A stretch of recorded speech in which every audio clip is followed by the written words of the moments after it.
Hello, I'm Jace Holmes, and this is my Physics 2212 Lab 4.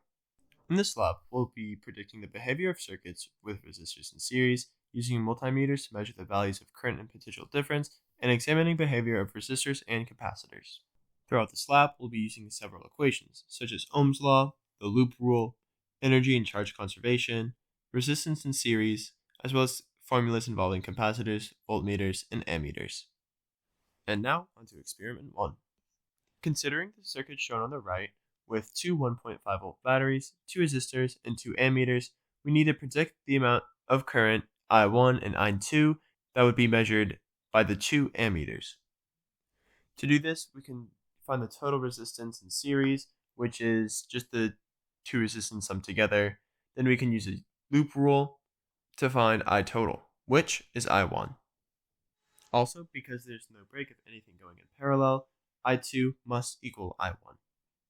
Now, just confirming the numbers from the slide before, this model I constructed on the right, with the same format as the previous slide, shows the calculations I did before were in fact correct.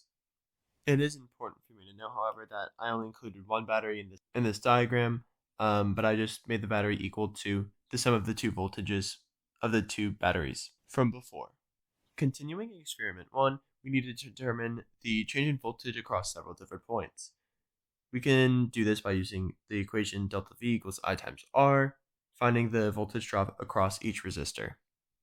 We know because the total battery voltage is 3 volts, the potential difference from A to B is 3 volts. And using the equation above, we can determine that the potential difference from CD and EF are as follows. This is a graph plotting the potential difference across several points from before. And whenever we put in a voltmeter to measure these values, we're asked the question, why doesn't any of the values change?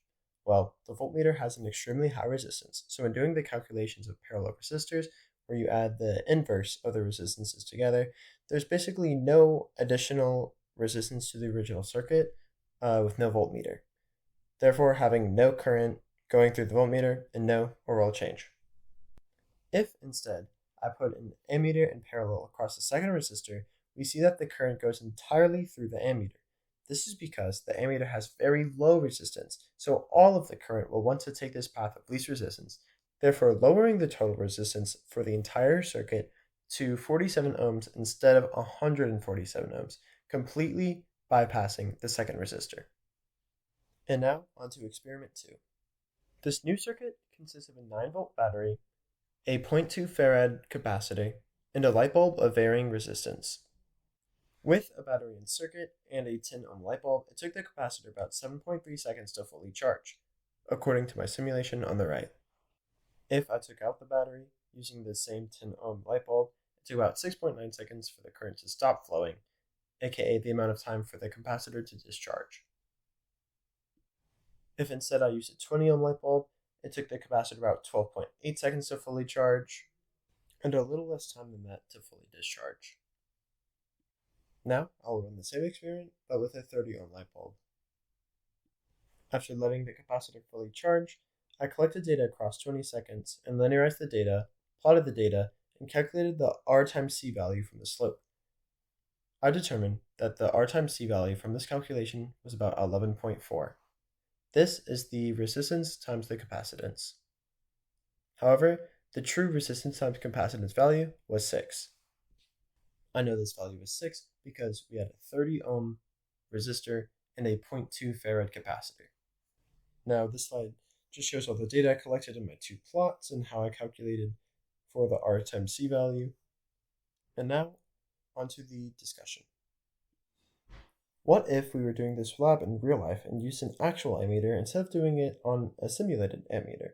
Well, a true ammeter does not have negligible resistance. So, when the ammeter is connected through the resistor in parallel, some of the current will go through the resistor. In the online experiment conducted, there is no current through the resistor. Next, what if we used a real battery to charge a real capacitor with no resistor in the circuit? With no resistor in the circuit, theoretically, the capacitor would charge instantaneously. However, in real life, there is an internal resistance in the battery itself, so the capacitor would not charge instantaneously, but it may still charge very quickly.